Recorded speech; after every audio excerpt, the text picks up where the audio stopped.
আজকে আমাদের পড়ানোর বিষয় স্টেরিও সমাণু। স্টেরিও সমাণু হচ্ছে সেটা যে গত ক্লাসে আমরা করছিলাম গাঠনিক সমাণু, আজকে আমরা করবো স্টেরিও সমাণু। স্টেরিও সমাণু একই যোগের আণবিক সংকেত গাঠনিক সংকেত সব ঠিক থাকে, কিন্তু ত্রিমাত্রিক দিক বিন্যাস ভিন্ন, ত্রিমাত্রিক বিন্যাস ভিন্ন।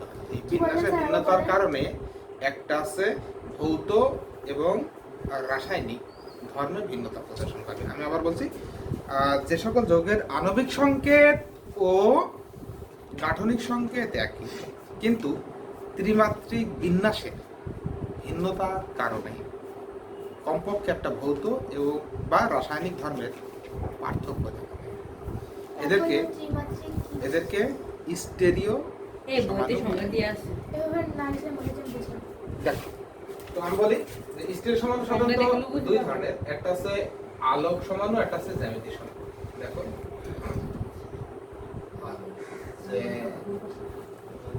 ত্রিমাত্রিক বিন্যাস একটা আছে আলোক। তো আমরা প্রথমে আলোচনা করবো হচ্ছে আমরা জ্যামিতিক সমাণু। জ্যামিতিক সমাণু দেখো বিষয়টা কি, আমাদের প্রথম আলোচনার বিষয় আছে আমাদের কি তোমার হচ্ছে আমরা এই যে জ্যামিতিক সমাণু, এর অপর নামই আছে সিস ট্রান্স সমাণু। এর আর একটা নাম আছে সিস ট্রান্স সমাণু, সিস ট্রান্স সমাণু। তো এর ক্ষেত্রে একটা বিষয় মাথায় রাখবা, সিস শব্দের অর্থ সিসয়েড থেকে এসেছে। সিসয়েড, এটা হচ্ছে ট্রান্সয়েড।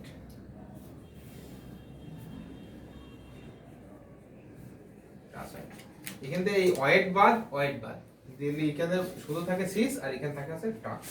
এখান থেকে মূলত এই শব্দটা দুইটা এসেছে, একটা সিস একটা ট্রান্স, এখান থেকে এই শব্দ দুইটা এসেছে। তো যাই হোক, আমাদের সিস শব্দের অর্থ হচ্ছে সেম সাইড, মানে একই দিকে। সিস শব্দের অর্থ হচ্ছে সেম সাইড, আর ট্রান্স শব্দের অর্থ হচ্ছে টু অ্যাক্রস, অপোজিট সাইড। অর্থাৎ আমরা এখানে বলতে পারি যে আছে সিস্টেম সমাণু কাকে বলে বা জ্যামিতিক সমাণু কাকে বলে। প্রথম আমাদের আলোচনার বিষয় সিস্টেম সমাণু বা জ্যামিতিক সমাণু। তো বলবো কার্বন কার্বন দ্বিবন্ধনের ঘূর্ণন প্রতিবন্ধকতার কারণে যে সমাণুর উদ্ভব হয় তাকে তোমার বলা হচ্ছে সিস্টেম সমাণু বা জ্যামিতিক সমাণু। দেখো, একটা বন্ধন আরেকটা বন্ধন যখন এইভাবে অতিক্রমণ করবে, তখন সিগমা বন্ধনে যদি আবদ্ধ হয়, এইটাকে স্থিতিকে এটাকে ইজিলি আমরা এইভাবে ঘোরাতে পারবো, কোনো সমস্যা হবে না। এই দেখো, এইভাবে অটোমেটিকলি ঘোরানো সম্ভব, এটাকে ইজিলি ঘোরানো সম্ভব। দেখো ঘুরছে, তাই না?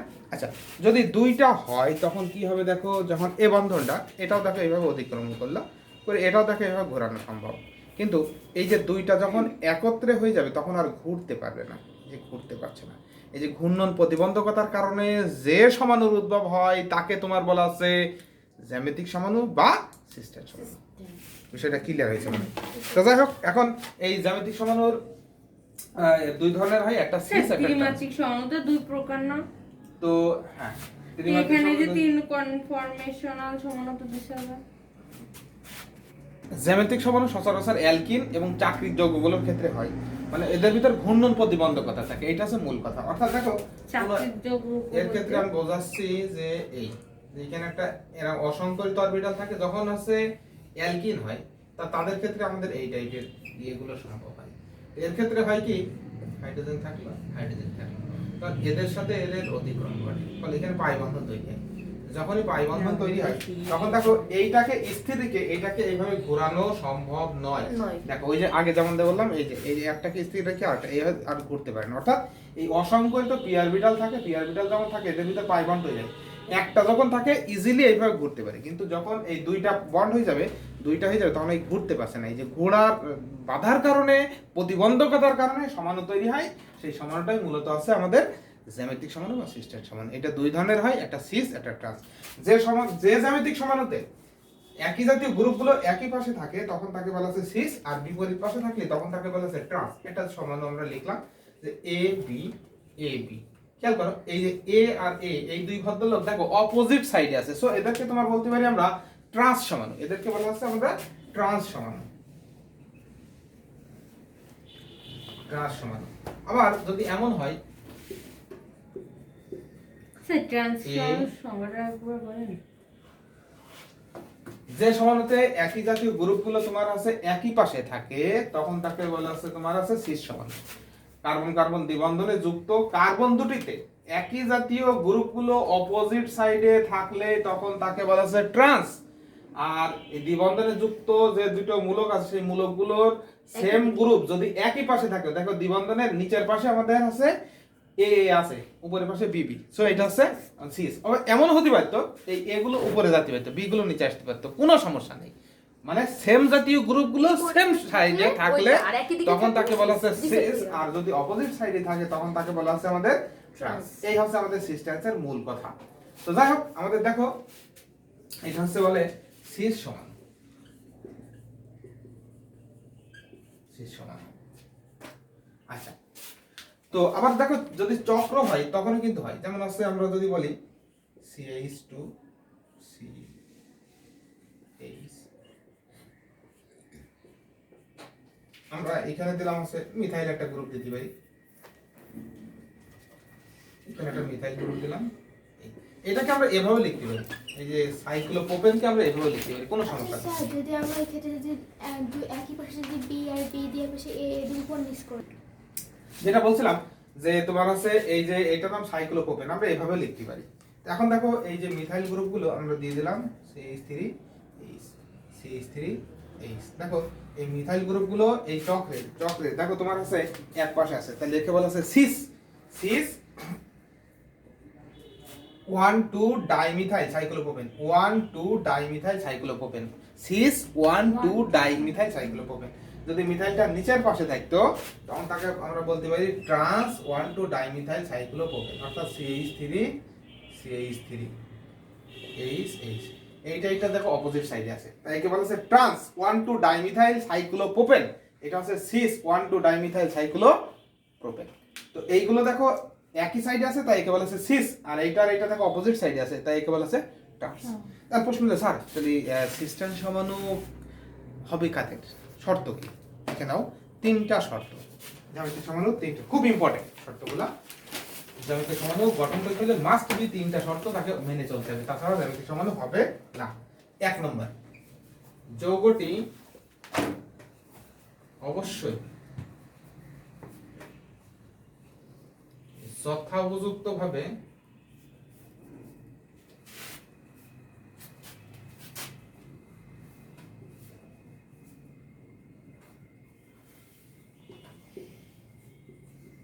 প্রতিস্থাপিত অ্যালকিন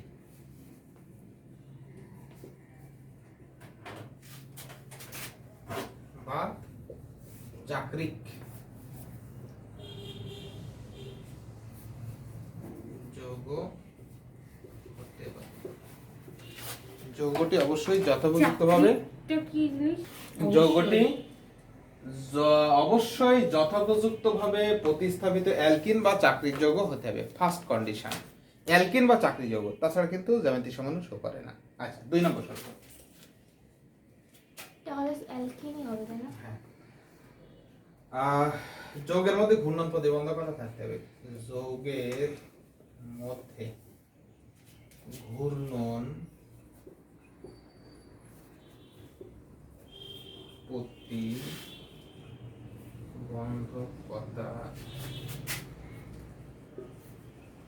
থাকতে, যৌগের মধ্যে ঘূর্ণন প্রতিবন্ধকতা থাকতে হবে। তিন নম্বর,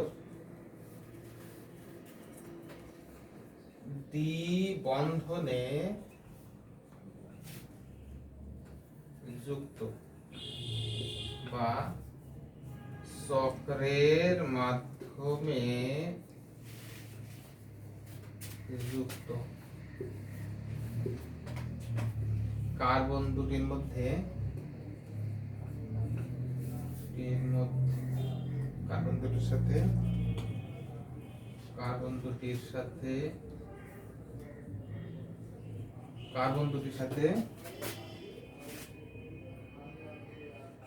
যুক্ত মূলক বা পরমাণু অবশ্যই ভিন্ন ভিন্ন হতে হবে।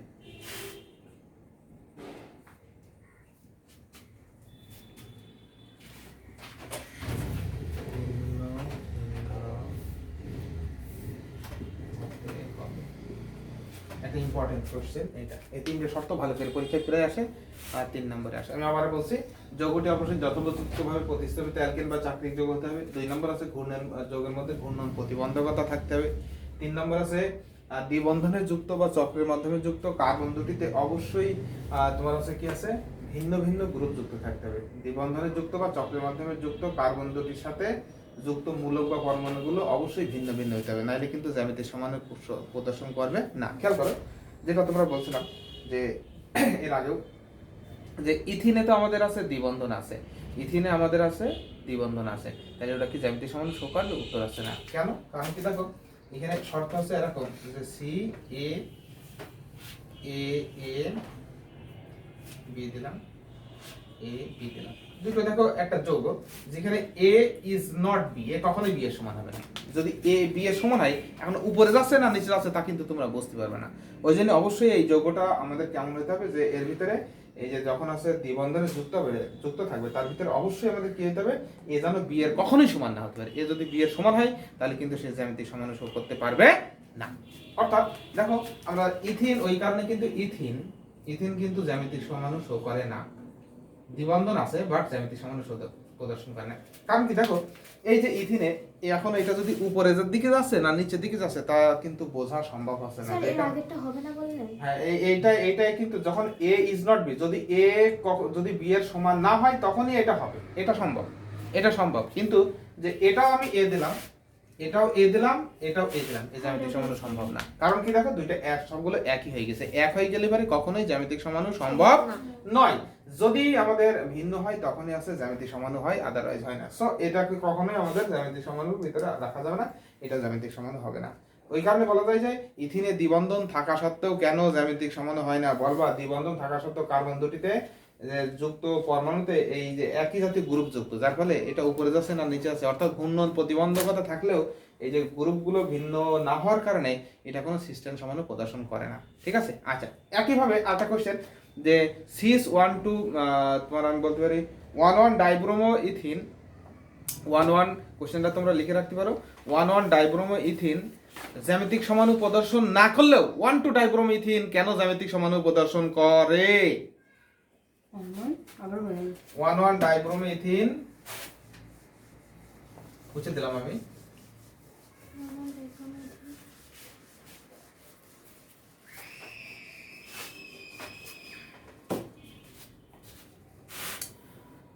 ওয়ান ওয়ান ডাইব্রোমিথিন জ্যামিতিক সমাণু প্রদর্শন না করলেও 1 2 ডাইব্রোমিথিন জ্যামিতিক সমাণু প্রদর্শন করে। খেয়াল করো আমরা ইথিন খেয়াল করো এই যে বিআর এই যে 1 1 ডাইব্রোমিথিন এটা কিন্তু জ্যামিতিক সমাণু হয় না, কারণ এটা সিসও হচ্ছে না ট্রান্স হচ্ছে না। কিন্তু যদি 1 2 হয় তাহলে কিন্তু জ্যামিতিক সমাণু প্রদর্শন করবে। দেখো সিএইচ এখানে আছে ব্রোমিন দিলাম, এই যে ব্রোমিন দিলাম, এইচ এটা কিন্তু জ্যামিতিক সমাণু প্রদর্শন করবে। কারণ কি দেখো 1 2 যৌগটা হইছে 1 2 ডাইব্রোমো ইথিন 1 2 ডাইব্রোমো ইথিন, দেখো এই যৌগটা কিন্তু সিস। আবার দেখো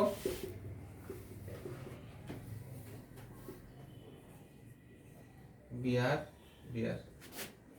দেখো এইটা আর এইটা দেখো অপোজিট সাইড, সো এখানে হচ্ছে আমাদের কিন্তু ট্রান্স, এখানে হচ্ছে সিস, তাহলে এর নাম হচ্ছে cis 1 2 dibromo ethene trans 1 2 dibromo ethene. অর্থাৎ এদের সিস্টেম সম্ভব হয়েছে কারণ দ্বিবন্ধনে যুক্ত কার্বনগুলো অবশ্যই মানে যুক্ত গ্রুপগুলো অবশ্যই ডিফারেন্ট আছে, মানে উপরে যাচ্ছে না নিচে যাচ্ছে ইজিলি বোঝা সম্ভব আছে, যে কারণে আমাদের এটা হচ্ছে জ্যামিতিক সমাণু প্রদর্শন করলে 1 1 টা কখনোই জ্যামিতিক সমাণু প্রদর্শন করে না।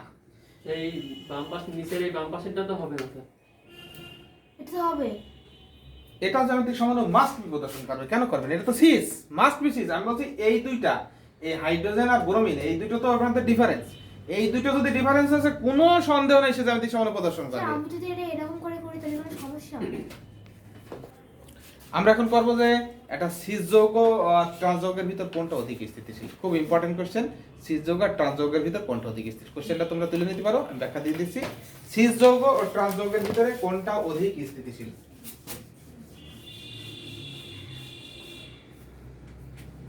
দেখো আমরা একটা যৌগ লিখি CH3 H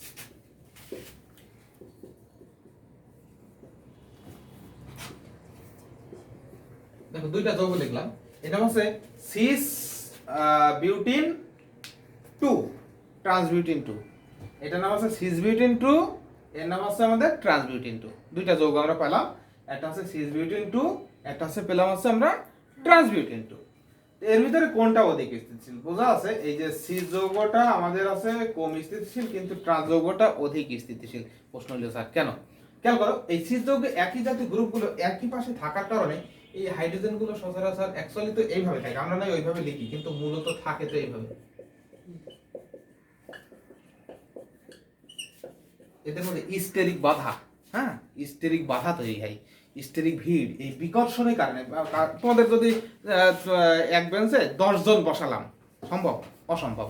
কিন্তু দেখা গেল কি এটা আর এটা দেখো অপোজিট সাইডে, এরা যদি এইভাবে ছড়াই ছিটাইও থাকে, মানে এইভাবে যদি ছড়াই ছিটাইও থাকে, কোনো সমস্যা নেই, দেখো কোনো সমস্যা নেই। কারণ দেখো এর ক্ষেত্রে এই যে অপোজিট সাইডে যেটা হাইড্রোজেন দেওয়া আছে, হাইড্রোজেন তো অনেক ছোট, যার ফলে এই যে আমাদের এই গ্রুপটা আর এই গ্রুপটার মধ্যে বিকর্ষণ কম হচ্ছে, যার ফলে হচ্ছে ওইটা হচ্ছে কম স্থিতিশীল, মানে অধিক স্থিতিশীল আছে, কিন্তু এটা হচ্ছে অস্থিতিশীল।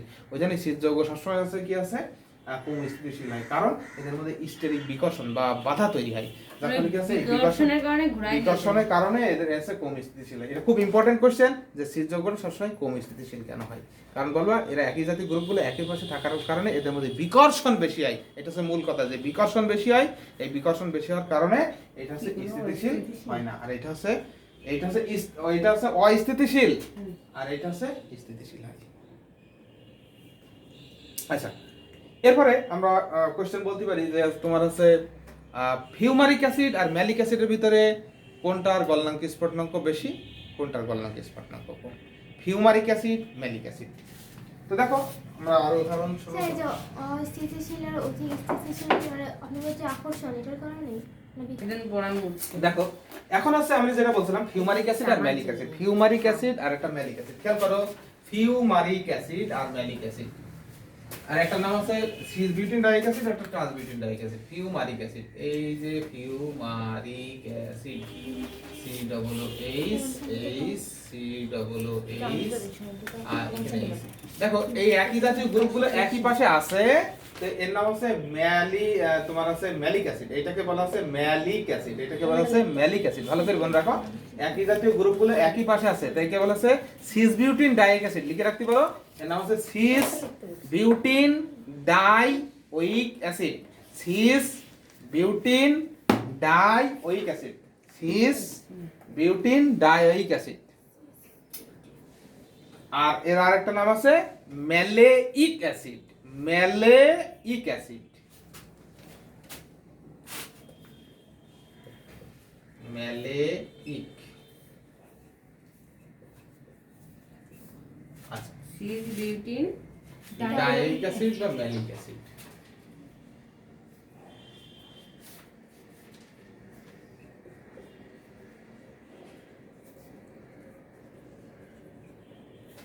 এর নাম হচ্ছে ফিউমারিক অ্যাসিড।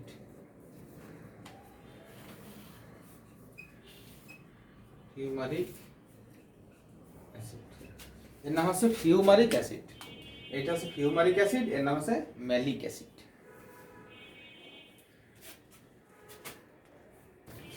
এর ক্ষেত্রে দেখো লক্ষ্য করো, এইটা হচ্ছে আমাদের আছে ফিউমারিক অ্যাসিড, এর গলনাঙ্ক আছে 287 ডিগ্রি সেলসিয়াস, এটা আছে 160 ডিগ্রি সেলসিয়াস। তাহলে ফিউমারিক অ্যাসিডের গলনাঙ্ক স্ফুটনাঙ্ক কিন্তু অনেক বেশি, এর আছে কম।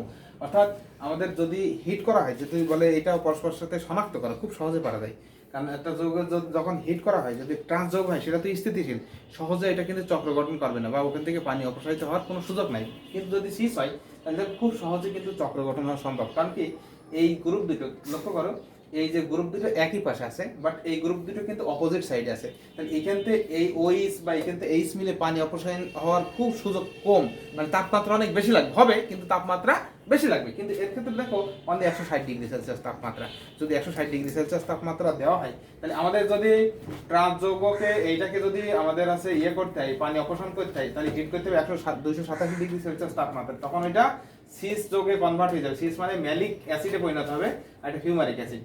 তো যাই হোক, এই ম্যালিক অ্যাসিডে যখন পরিণত হবে তখন খুব সহজে এখান থেকে ওইস আর এখান থেকে এইচ, ওইস আর এইচ মিলে আমাদের হয়ে যায় পানি। যখন পানি অপসারিত হবে তখন কি হবে দেখো, তোমার আছে যে কোনো যৌগ থেকে যদি আছে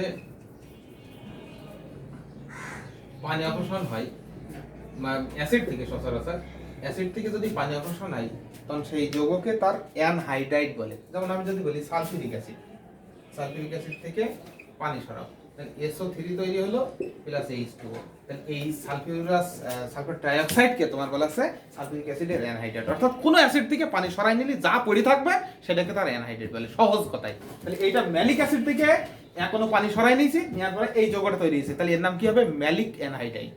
এর নাম হবে ম্যালিক অ্যানহাইড্রাইড। বোঝা গেছে? তাহলে এটা হচ্ছে আমাদের ম্যালিক অ্যানহাইড্রাইড। তো এই যৌগটা আমরা ইজিলি আমাদের কিন্তু এটা হচ্ছে সিস আর এটা ট্রান্স, আমরা স্পষ্ট বুঝতে পারছি। তারপর এখানে আরেকটা কোশ্চেন তোমার আসে যে সাইক্লোপ্রোপেন ডাইমিথাইল সাইক্লোপ্রোপেন দুইটা জ্যামিতিক সমানো সম্ভব, কারণ কি দেখো এটা সিস একটা ট্রান্স, আমরা অলরেডি দেখাইছি CH3 স্যার ওইটা ঠিক বুঝলাম না। দেখো এখন হচ্ছে আমাদের কি করব, এটা গেল হচ্ছে আমাদের আছে ম্যালিক অ্যাসিড ফিউমারিক অ্যাসিড, ওটা গেল। আর তারপর আরেকটা বললাম যে 1,2-ডাইমিথাইল সাইক্লোপ্রোপেন দুইটা জ্যামিতিক সমানুষ প্রদর্শন করে, একটা সিস হয় আর একটা ট্রান্স হয়। অর্থাৎ দেখা গেল কি আরেকটা সমান হবে আমাদের এরকম CH3 এটা ট্রান্স 1,2-ডাইমিথাইল সাইক্লোপ্রোপেন, এটা সিস হলো একটা ট্রান্স হলো। সো এই দুটো সমানও এদের সম্ভব হবে। আচ্ছা, এখানে আরেকটা কোশ্চেন তোমার প্রায় পরীক্ষা আসে, এই জ্যামিতিক সমানুর একটা পার্ট, অনেক যৌগ আছে যার ভিতরে ইজেড সমানু নামে জ্যামিতিক সমানুর একটা মানে পার্ট বলা হয় এটা কি। দেখো ইজেড সমান, স্যার এগুলোর ক্ষেত্রে কি সবসময় কি 3 কার্বনই হবে? ইজেড সমান দেখো ইজেড সমান এটা হচ্ছে অ্যান্টিজনন আর এটা হচ্ছে জুসামেন। অ্যান্টিজনন শব্দের অর্থ হচ্ছে বিপরীত দিকে, জুসামেন শব্দের অর্থ একই দিকে। জুসামেন শব্দের অর্থ একই দিকে, জার্মান শব্দ আর কি। অ্যান্টিজনন জুসামেন শব্দের অর্থ একই দিকে, আর অ্যান্টিজনন শব্দের অর্থ হচ্ছে তোমার আছে বিপরীত দিকে। অ্যান্টি মানে বিপরীত, জুসামেন মানে একই দিকে। খেয়াল করো কোন যৌগের ক্ষেত্রে আমরা এর আগে যেরকম করছিলাম কয়েকটা শর্ত, যেমন ফ্লোরিন, ক্লোরিন, ব্রোমিন, আয়োডিন, এইবারে এই যৌগের ভিতর সিস্টেম সমাধান তুমি কিভাবে করবে? এটার কিন্তু সিস্টেম সমাধান করা যায় না, ঝামেলা। কারণ কি দেখো এর ক্ষেত্রে আগে যারা বলছিলাম একই জাতীয় গ্রুপগুলো একই পাশে থাকলে পারে তখন তারা হয় সিস, আর বিপরীত পাশে থাকলে তারা হয় ট্রান্স। এর ক্ষেত্রে দেখো আমাদের কোনো সুযোগ এখানে পাচ্ছি না, এখানে কিন্তু কোনো সুযোগ এখানে আমরা পাচ্ছি না। খেয়াল করো এই যে ক্লোরিন, ব্রোমিন, এই চারটি কিন্তু ডিফারেন্ট বিষয়। এবারে তাহলে এদের ক্ষেত্রে কি করবা মনে রাখবা, এই দুইটার ভিতরে দেখো ভর বেশি কার? এই দুইটার ভিতরে ভর বেশি কিন্তু এর। এই দুইটার ভিতরে ভর বেশি কার? এর। তাহলে এই সমানুকে তোমার বলা আছে যেহেতু অপোজিট সাইডে এটাকে বলছে যে ই সমান, অর্থাৎ তোমার আছে দেখো যদি বলবা দ্বিবন্ধনে যুক্ত বা চক্রের মাধ্যমে যুক্ত কার্বন দুটিতে যে গ্রুপগুলো যুক্ত আছে সেই গ্রুপগুলোর ভর যদি মানে ভারী গ্রুপগুলো যদি একই পাশে থাকে তখন তাকে বলে জেড সমাণু, আর ভারী গ্রুপগুলো যদি অপোজিট সাইডে থাকে তখন তাকে বলা আছে কি এই ভরটি পারমাণবিক ভর। হ্যাঁ, তো দেখো দ্বিবন্ধনে যুক্ত লেখা লাগবে না, এগুলো সব বইতে দেওয়া আছে। আর এখানে আমি এটা দিয়ে দিচ্ছি, দেখো আমি দিয়ে দিলাম এখানে মনে করো যে একটা দিলাম হচ্ছে ক্লোরিন, আর এখানে দিয়ে দিলাম তোমার হচ্ছে আয়োডিন, এটা হচ্ছে ব্রোমিন, এটা হচ্ছে ক্লোরিন। তাই দেখো এই দুইটার ভিতরে ক্লোরিনের ভর বেশি, এই দুইটার ভিতরে আয়োডিনের ভর বেশি। থাকলে ই আর বিপরীত পাশে জেড বললেন না? হ্যাঁ, একই পাশে থাকলে পারে জেড, আর বিপরীত পাশে থাকলে তখন তাকে বলা হচ্ছে ই। এনটি বিপরীত না, এনটি বিপরীত। তাই হচ্ছে এটা দেখো অপোজিট সাইডে থাকলে পারে তোমার বলা হচ্ছে ই, আর একই পাশে থাকলে তোমার বলা হচ্ছে জেড। খেয়াল করো এটা হতে পারে, তাহলে এটাকে আমরা বলতে পারি আছে এ সমানু, এটা বলতে পারি জেড সমানু। খেয়াল করো আরো আমরা দিতে পারি যে NO2 দিলাম, COOH দিলাম, আর এখানে আছে CH3 দিলাম, এখানে দিলাম আছে H। এখন কথা আছে এই যে সমানু যেটা আমরা করলাম এর ক্ষেত্রে আমরা কি দেখতে পাই? লক্ষ্য করো এর ক্ষেত্রে এই দুইটার ভিতরে ভারী মাস কি এইটা, এই দুইটার ভিতরে ভারী অবশ্যই এইটা, তাহলে এই দুইটার ভিতর ভারী হলো এটা, এই দুইটার ভিতর ভারী হলো এটা। তাহলে একই জাতীয় মানে দ্বিবন্ধনে যুক্ত যে কার্বন দুটিতে যে গ্রুপগুলো যুক্ত আছে সেই এই ভারী গ্রুপ, এটা ভারী গ্রুপ, এটা ভারী গ্রুপ, ভারী গ্রুপ দুটো এক পাশে আছে, তাই এটাকে আমরা বলতে পারি আছে, এটাকে আমরা বলতে পারি z সমান, এটা আছে z সমান, স্যার z সমান। তো যাই হোক আমাদের এই ইজেড সমান এভাবে নির্ণয় করতে পারি। তো আমরা কি করলাম, টোটাল জ্যামিতিক সমাণু কি, স্টেট সমাণু যে প্রকারভেদ আমরা সেটা করলাম। স্টেট সমাণু আছে দুই ধরনের, একটা জ্যামিতিক সমাণু, একটা হচ্ছে আলোক সমাণু। তো এর ভিতরে জ্যামিতিক সমাণুটা আমরা ভাগ করলাম, শীর্ষ সমাণু কাকে বলে, ট্রাস সমাণু কাকে বলে, শীর্ষ সমাণু বা জ্যামিতিক সমাণুর আমরা কি করলাম যে ওর আছে শর্তগুলো কি কি, এবং এই জাতীয় অনেকগুলো ব্যাখ্যামূলক কোশ্চেন, এই জাতীয় অনেকগুলো ব্যাখ্যামূলক কোশ্চেন তখন আমরা এখানে করলাম। এখন এর ভিতরে আর একটা সমাণু আমরা যেটা করলাম আছে ইজেড সমাণু। তোমাদের পরীক্ষায় যদি ইজেড আসে, ইজেড মাঝে মধ্যে দিতে পারে যে নিচের কোনটা ই সমান কোনটা জেড সমান। আশা করি তোমাদের এটা বিষয় নিয়ে আর কোনো সমস্যা নেই। ওকে, বাই।